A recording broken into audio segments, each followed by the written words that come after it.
Hey all, welcome to Forest County, Pennsylvania and the Forest County Outback channel where we combine history with the outdoors. Now today we're on Tionesta Creek and we're going sawmill hunting again.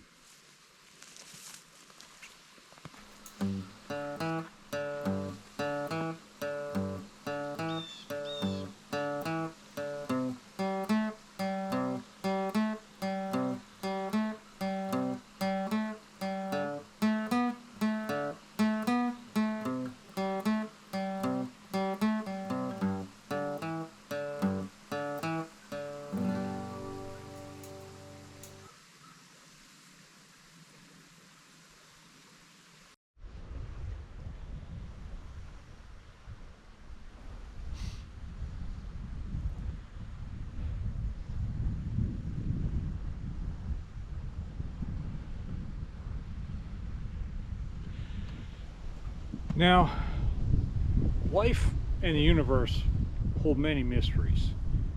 And one of the most compelling to myself, and I'm sure to viewers of this channel, is the question, how many freaking sawmills were there on Tionesta Creek? Because every time I do research, I find reference to another mill and another mill and another mill. And it seems like you could not have floated down this creek in the 1800s and been out of sight of a sawmill. So after a lot of research, soul searching, and contemplation, I've come up with a definitive answer. There was a lot. Okay, now they weren't all operating at the same time, but there were a lot of mills on this creek. And today we're going to look at two of them, Bucks Mills and Balltown. This is Forest County Outback 36, Bucks Mills and Balltown.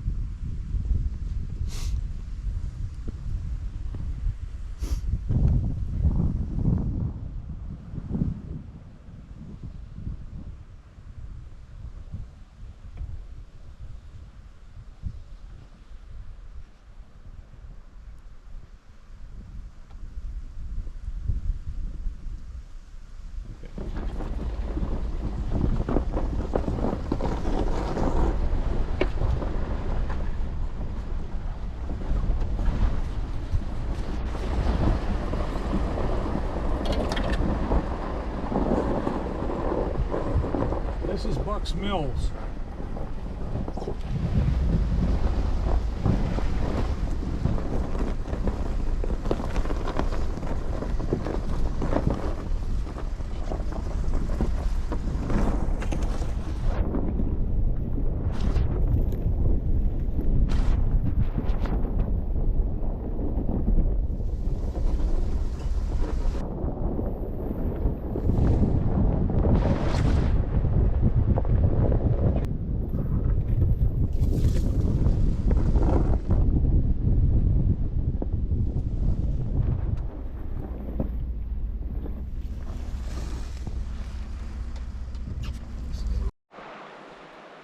Okay, we are at the site of Bucks Mills, and this was often referred to as Panther Rock, and the way it got that name is Elijah Kingsley, who was the son of Ebenezer Kingsley, who was a hunter and trapper in this area in the early 1800s. He captured a mountain lion cub at that hollow over there, and sold it to some kind of traveling show, and the poor thing, and you know, lived his life in captivity. Really was not a heartwarming story at all. Now, the first mill was built here in 1828 by the May brothers, Huntington, Benjamin, and Selden, and they got their start down in Old Town, milling timber from their father's property, and eventually moved up Tionesta Creek. They were very successful at it. They had a number of mills up and down the creek. Now, this mill, they didn't spend a lot of time operating it personally. They had partners in it, so it was alternately known as Hall and May, Kelly and May, and then the last contractors were Toby and Normine. Now, the logs were floated were brought off the hills by teams or log slides, and a lot of logs were floated down the stream here. This was originally a water-powered mill, as the mills were at that time. They had a single sash up and down mill with a gang saw, and later they converted it to a circular mill. Now this mill sat empty for a few years, and then Teddy Collins, he was moving up his operations up Tionesta Creek, and he bought this mill and the timberland in 1892. And the maize had cut most of the not the hemlock, but the pine off, and it was mostly hemlock left. Now Collins paid $71,000 for the mill and the timber, and then he sold the hemlock to the Stoneham Tanning Company, or sold the bark anyhow, to the Stoneham Tanning Company for $70,000. So he got it cheap. But they stipulated that no bark was to be peeled for 2 years, so the mill sat another 2 years, and they did some refurbishment on it in the meantime. And by 1895, the mill was up and running. Now, a lot of the lumber, now at that time they had, a lot of the lumber came from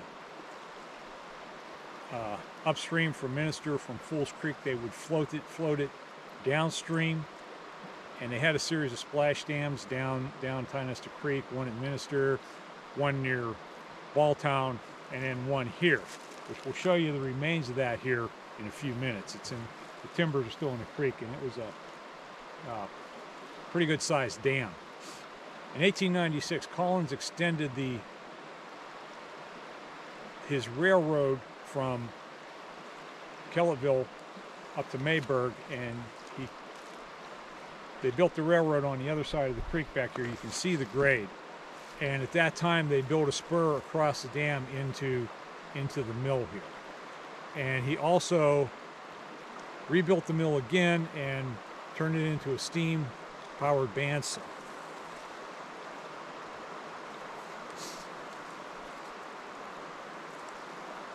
Now, they had a lot of trouble with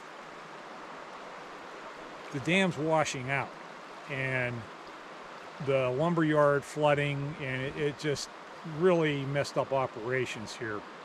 So eventually in 1904, they shut the mill down. They tore it down, moved the machinery down to Kellettville, and put it in the new mill at the Salmon Creek Lumber Company.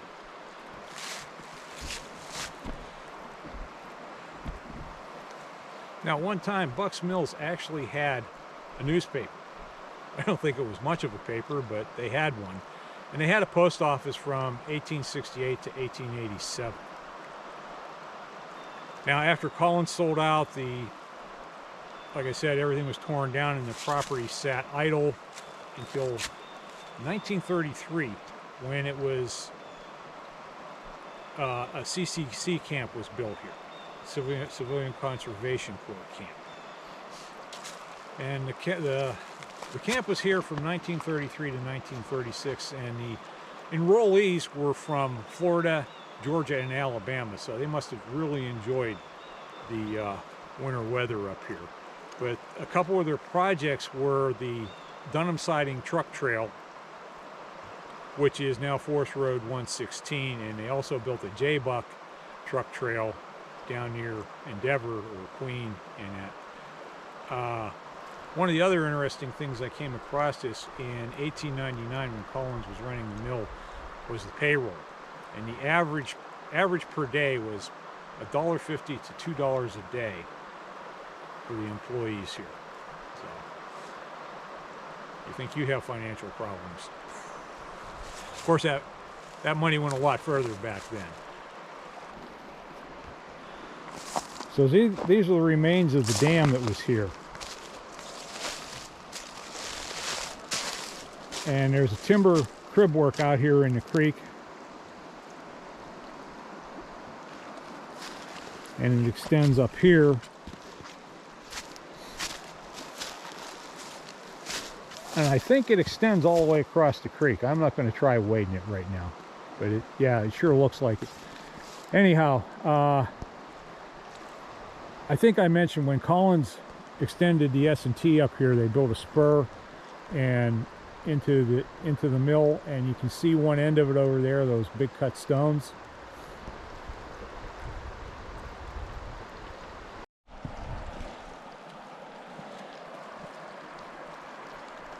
So this is the crib work from the dam.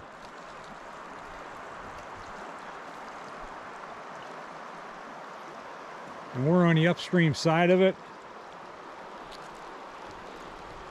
And Levi's standing on the downstream end of it.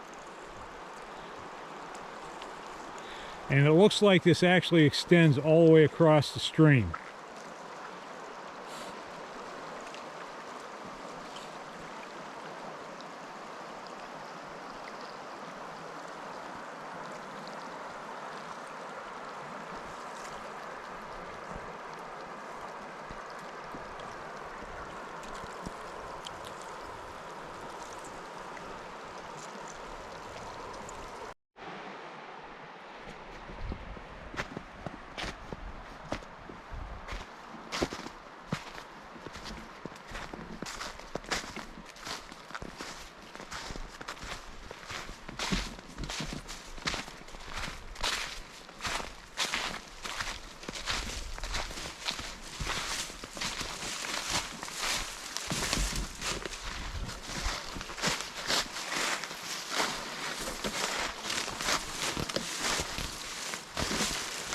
Well, this is a stone pile, and I believe it was the site of the boiler house.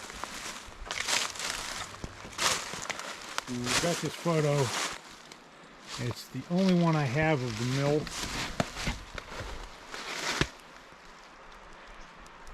And then there is another photo I saw years ago taken from the opposite side of the creek up on the hill. And it shows the dam, the railroad spur across there, and the whole mill complex. And I saw it once, I've never seen it again, and I'm not sure even where I did see it.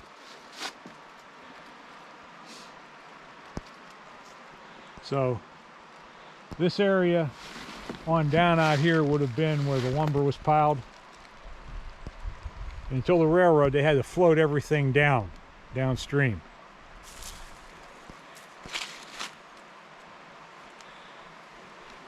Now, okay.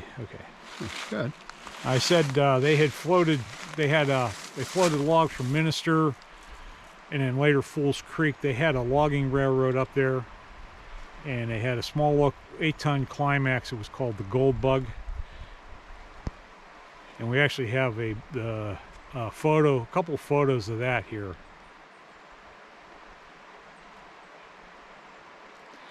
This first photo looks to be the builder's photo at the Climax factory, and then the second one, that building in the background, is the Fools Creek store. Now those railroads were not connected to the S&T. They were landlocked, and they used to bring them down to the creek, dump them in the creek, and float them down here. All right, so we have LiDAR again, and you can see the streets from the CCC camp, and there's a couple cellar holes, and at least one of them, I'm sure, was an original from the Buck Mills days. And then there's this little thing right here, which is right over here, and I kind of believe that that's original. Now this line down across here, we think that may have been the raceway from when it was a water mill. Not sure.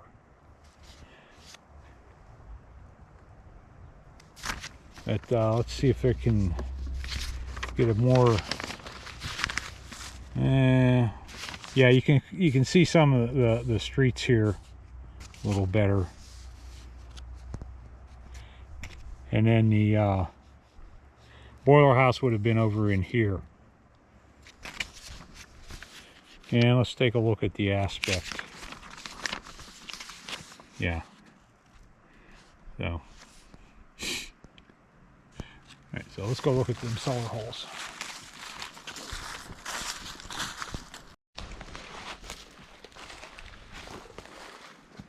You filming? Mm-hmm. As you look at these stones in this cellar hole, I think this was one of the original Buck Mills building. Just because of the stonework.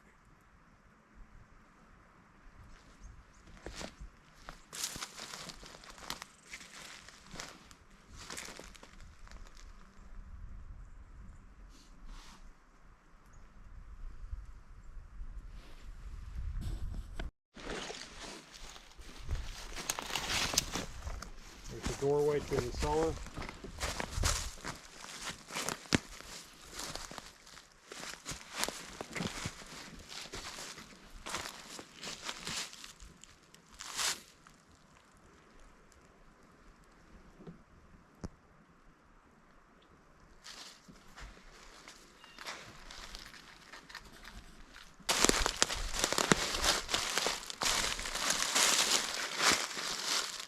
This, I think, was the raceway for the water mill.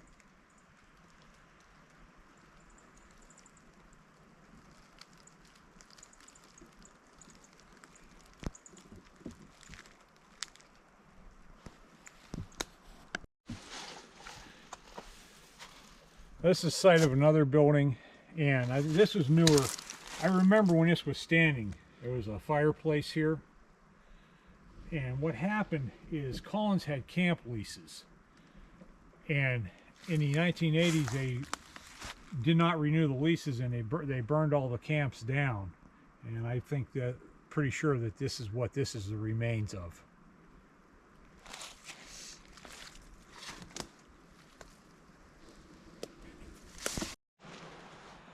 So this general area all around here was where the CCC camp was located. And I have a couple photos which I'll show. One is the officers from the CCC from that camp. Then there's this article about the camp from that time period. If you put it on pause, you could probably read it. Pretty interesting stuff. And back in this brush, there are some wooden pilings left over from their buildings. And we'll see if we can find any close by, but I don't really feel like diving too far into it.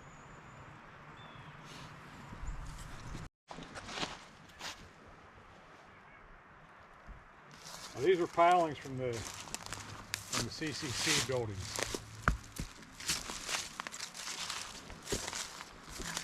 Series of them all through here.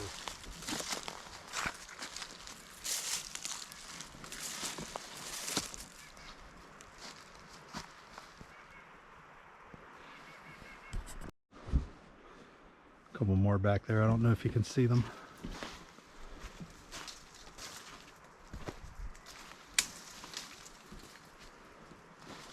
I don't know how good those ones come up, but I'm up in there further back.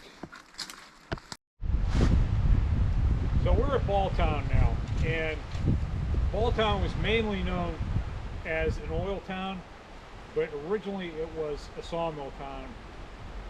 The first mill was built here in 1823 by Isaac Ball, who the town was named for, and he had two partners, Luther Barnes and William Manross. And Manross actually lost an arm in the sawmill.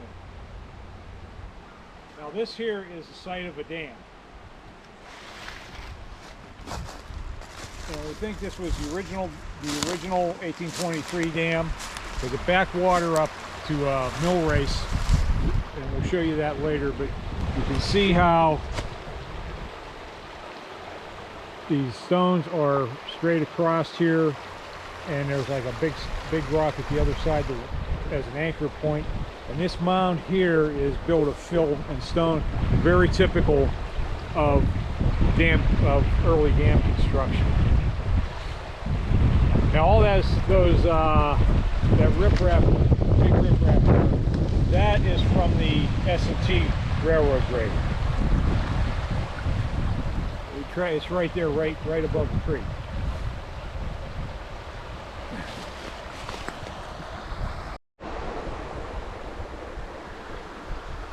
Now this is that mound, one end of the dam I talked about, and you can see we've seen other dams constructed like this. A lot of stone and earth filled.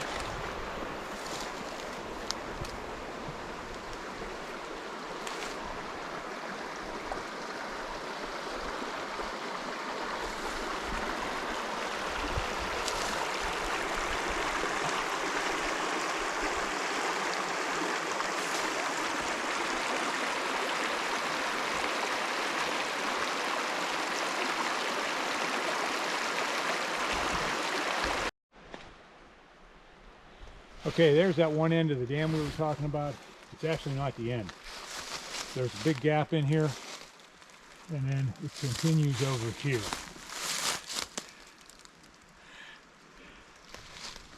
Now, we don't know whether there would have been a bracket through here, through this gap, or it would have been fill that was dug out and used somewhere else.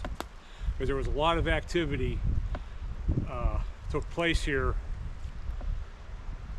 after they built the sawmill, and it must have been a hard existence, because one of the early residents said that the necessities of life in Balltown were 1 barrel of flour to 2 barrels of whiskey. So must have been a hard existence here. Now we thought we could locate the mill here, but this is very confusing. We need to look at this again when, like in the spring, when everything is really down, because we've got a man-made trench is much too big to be a raceway, I think. It comes down here. Now it might have been used to divert water and logs down here and connect with this, and it's possible that the mill was further down here, but this looks like a natural slough here. But that trench coming in on the right over here, that was definitely a man-made trench. So we're kind of confused as to what was where here. And like I said, we have to look at it when more stuff is down on the ground and maybe study the LiDAR. I printed it out and I forgot to bring it for here, but we need to look at it better, and hopefully, I don't know, maybe we can come up with a photo. I don't know of any photos of Balltown, but surely there must be some around somewhere. But yeah, I want to go over there and show that trench coming in there.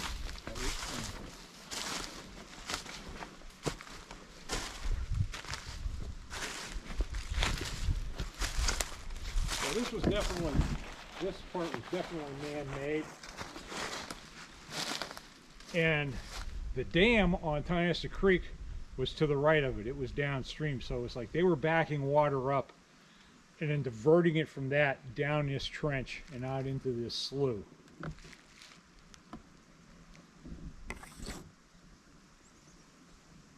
So what was going on? It's confusing.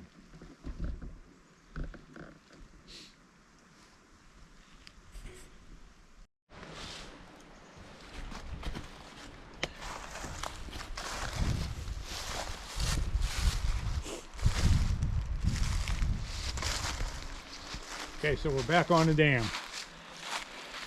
That's that mound out there. That's on the edge of Tionesta Creek. That's one end of the dam across the creek. We got this gap in the breastwork here. Off to the left, that is that man-made trench or raceway or whatever it is.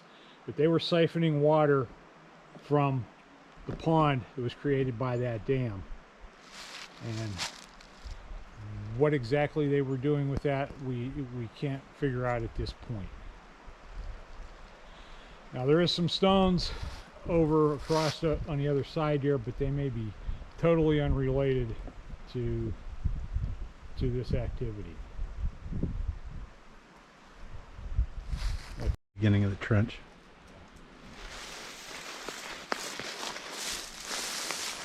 we've got some cut stone there and a couple pieces up on the bank. But like I said, they may be unrelated to whatever is going on here, because there was a lot that went on here over a long stretch of time.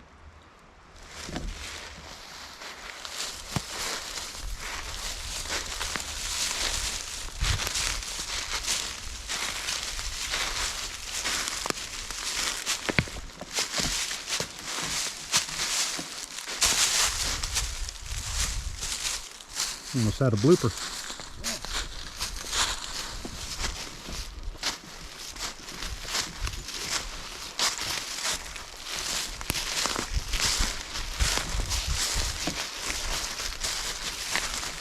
It almost looks like, yeah, somebody moved. I think somebody moved this thing.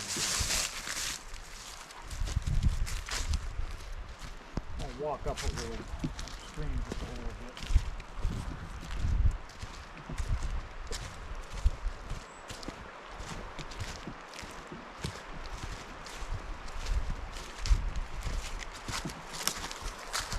Okay.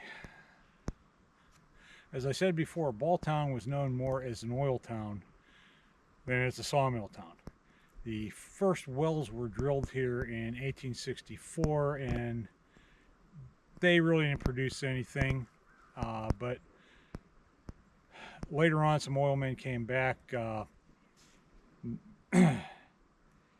John Proper and J.B. Agnew, and in 1873 they drilled some more wells and they got a little bit of production, but they kept at it. They kept hitting new spots around here, and in 1886 it really took off. And by that time there was a Methodist church here, 3 stores, and a hotel, the Balltown House, and this is the basement for the hotel here. They had a spring in the basement, as you can see. Somewhere to keep the beer cold.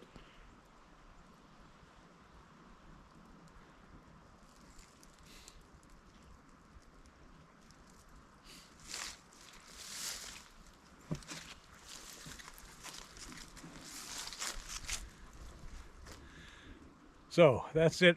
That's all we got for Balltown today.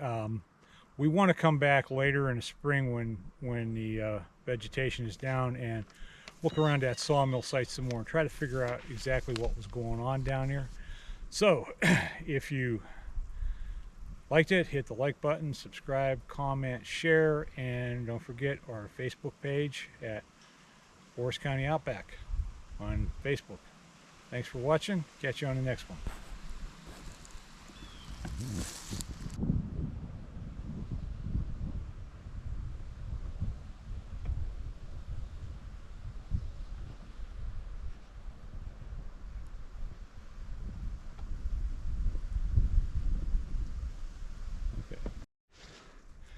So as I said, Balltown was known more as a oil town, and the first oh,